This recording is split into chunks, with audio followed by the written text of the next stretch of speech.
Finally আমার যে বড় খাসিটা আছে ওটাকে আজকে বিক্রি করে দিলাম। সকাল সকাল ফার্মে গিয়ে আগে বাচ্চাগুলোকে দেখতে শুরু। বাচ্চাগুলোকে দেখতে সত্যি মনটা একদম খুশি হয়ে যায়। এরপর আজকে পিকগুলোকে বরাবর স্নান করে দিলাম। আজকে প্রচণ্ড গরম পড়ে গেছে। এরপর পটাশিয়াম পারম্যাঙ্গানেট জলের সাথে গুলিয়ে এখন ভালোভাবে পিকগুলোকে স্প্রে করে দিলাম।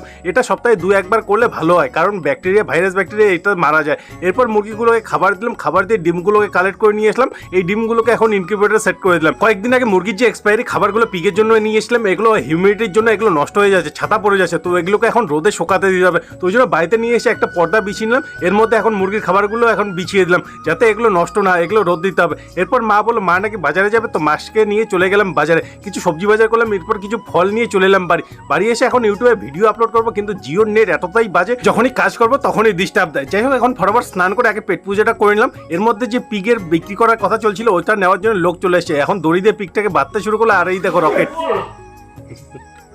যাই হোক, এখন পিকটাকে পায়ের দড়ি বেঁধে এখন গরু ছাগলের মতো করে বাইরে নিয়ে এসে এদের বেঁধে এখন টোটাল লোড করে এরা চলে গেল।